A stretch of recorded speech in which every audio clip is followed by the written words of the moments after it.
51 शक्तिपीठों में से एक बांग्लादेश के महालक्ष्मी भैरवी ग्रीवा शक्तिपीठ। ये मंदिर सिलहट जिले के दक्षिण सूरमा उप जिला के जैनपुर गांव में है। इस जगह देवी सती की गर्दन गिरी थी। इसे ग्रीवा महापीठ भी कहा जाता है। मंदिर की स्थापना कब हुई, इसकी कोई सटीक जानकारी नहीं है, लेकिन माना जाता है कि पुराने समय में यहाँ ब्रह्मा जी का आश्रम था। ब्रह्मा जी ने इस जगह देवी महालक्ष्मी की पूजा की थी। बाद में देवी महालक्ष्मी इस स्थान पर प्रकट हुई थी। 2 मंजिला मंदिर में भैरवी और महालक्ष्मी की पूजा एक साथ। ये शक्तिपीठ मंदिर 2 मंजिला है। भूतल पर देवी भैरवी और ऊपरी मंजिल पर देवी महालक्ष्मी का मंदिर है। मंदिर के सामने एक विशाल प्रांगण है। परिसर में एक बड़ा शिवलिंग है। मंदिर में प्रतिदिन सुबह और शाम पूजा होती है। पूजा में महालक्ष्मी और भैरवी की मूर्तियों को स्नान कराया जाता है। फिर सुगंधित फूलों, फलों और मिठाइयों से उनकी पूजा की जाती है। मंदिर में हर साल दुर्गा पूजा, लक्ष्मी पूजा और काली पूजा बड़े पैमाने पर की जाती है।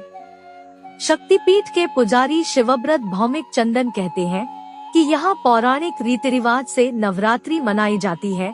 पुजारियों को पूरी तरह शुद्ध होने के बाद ही मंदिर में प्रवेश करना होता है।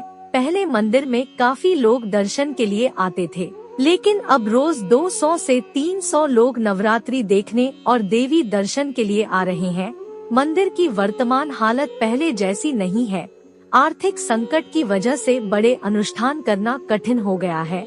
बांग्लादेश सरकार से मिलने वाला अनुदान पर्याप्त नहीं है। पहले देवी का ये स्थान गुप्त ही था, किसी को इसकी जानकारी नहीं थी। माना जाता है कि 12वीं-13वीं शताब्दी के बीच यहाँ सड़क बनाई जा रही थी। देवी प्रसाद दास नाम के व्यक्ति ने कुछ मजदूरों को यहाँ काम पर लगाया था। जब मिट्टी खोदने का काम चल रहा था, तब एक काली चट्टान निकली थी। चट्टान मजबूती से जमीन में फंसी हुई थी। मजदूर उसे हिला भी नहीं पा रहे थे। एक मजदूर ने चट्टान निकालने के लिए फावड़े से उसे तोड़ दिया। ठीक उसी समय पास के जंगल से एक लड़की वहां आई और उसने चट्टान तोड़ने वाले मजदूर को थप्पड़ मार दिया। इसके तुरंत बाद वह लड़की अदृश्य हो गई। जिस दिन ये घटना घटी, उसी रात देवी महालक्ष्मी ने देवी प्रसाद दास को सपने में दर्शन दिए। देवी ने उससे कहा कि तुम मुझे इसी जगह पर स्थापित करो और रोज मेरी पूजा की व्यवस्था करो।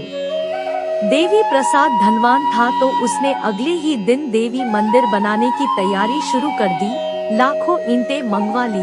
रात में उसके सपने में फिर से देवी महालक्ष्मी आई और कहा कि मुझे मंदिर में नहीं रहना है, मैं खुली जगह पर रहना चाहती हूँ, मेरे लिए मंदिर मत बनाओ। इस सपने के बाद देवी प्रसाद ने उन ईंटों को चट्टान के चारों ओर रखवा दिया और देवी माँ की खुली जगह में ही पूजा पाठ शुरू करवा दी।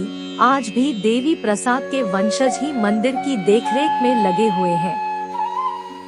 देवी महालक्ष्मी की तरह ही इस मंदिर के भैरव सर्बानंद भी गुप्त ही थे। एक दिन यहाँ संत ब्रह्मानंद गिरी आए। संत ब्रह्मानंद को अपनी साधना से मालूम हुआ कि महालक्ष्मी मंदिर के पश्चिम में एक पहाड़ी है और उस पहाड़ी पर भगवान शिव का वास है। इस घटना के बाद संत अपने शिष्यों के साथ उस पहाड़ी पर पहुंच गए।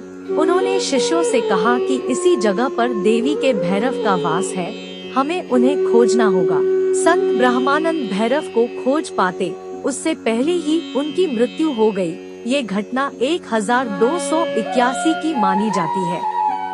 1286 में संत ब्रह्मानंद गिरी के शिष्य बिरजानाथ को माघ महीने में एक सपना आया।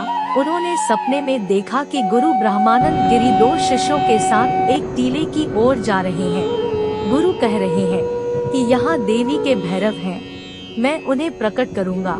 उन्होंने जमीन खोदी तो वहाँ शिवलिंग मिला। अगले दिन बिरजानाथ के घर 2 शिष्य कैलाश चंद्र भट्टाचार्य और कृष्ण कुमार भट्टाचार्य पहुँचे। इन दोनों शिष्यों को भी ठीक वैसा ही सपना आया था जैसा बिरजानाथ को आया था। इसके बाद तीनों सपने में दिखी जगह पर पहुँच गए। जमीन खोदने पर तीनों संतों को गौरीपट के साथ शिवलिंग मिला। इस प्रकार शिवलिंग और देवी भैरवी प्रकट हुई। इसके बाद गांव के लोगों ने इस जगह पर शिव और भैरवी की पूजा शुरू की। देवी सती की गर्दन सिलहट के कालागुल चाय बागान में गिरी थी। इस जगह अब कालीबाड़ी मंदिर है।